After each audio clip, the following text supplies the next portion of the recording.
Liturgi Harian Katolik. Renungan Harian Katolik Minggu 26 April 2026. Hari Minggu Paskah keempat, hari Minggu panggilan.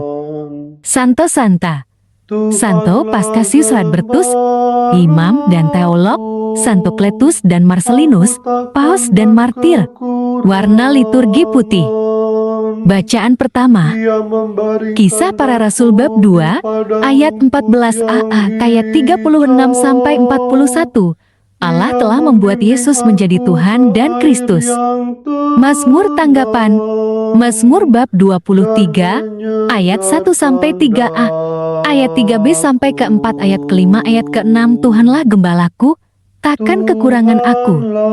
Bacaan kedua, 1 Petrus bab 2, ayat 20b sampai 25. Kamu telah kembali kepada gembala dan pemelihara jiwamu. Bait pengantar Injil, Yohanes bab 10, ayat 14. Akulah gembala yang baik, sabda Tuhan. Aku mengenal domba-dombaku, dan domba-dombaku mengenal aku. Bacaan Injil, Yohanes bab 10, ayat 1-10. Akulah pintu kepada domba-domba. Inilah Injil suci menurut Yohanes. Aku berkata kepadamu, sesungguhnya siapa yang masuk ke dalam kandang domba dengan tidak melalui pintu, tetapi dengan memanjat tembok, ia adalah seorang pencuri dan seorang perampok. Tetapi siapa yang masuk melalui pintu, ia adalah gembala domba. Untuk dia penjaga membuka pintu dan domba-domba mendengarkan suaranya, dan ia memanggil domba-dombanya masing-masing menurut namanya dan menuntunnya keluar.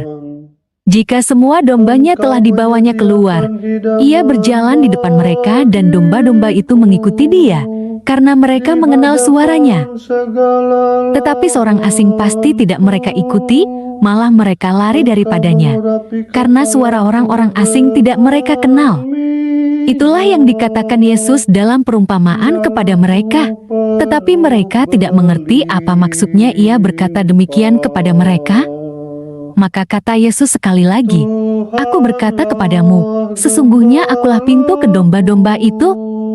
Semua orang yang datang sebelum aku adalah pencuri dan perampok, dan domba-domba itu tidak mendengarkan mereka. Akulah pintu, barang siapa masuk melalui aku, ia akan selamat dan ia akan masuk dan keluar dan menemukan padang rumput. Pencuri datang hanya untuk mencuri dan membunuh dan membinasakan. Aku datang supaya mereka mempunyai hidup dan mempunyainya dalam segala kelimpahan. Demikianlah Injil Tuhan. Tuhan, tuntun kami mengenali suara-Mu di tengah hiruk hidup.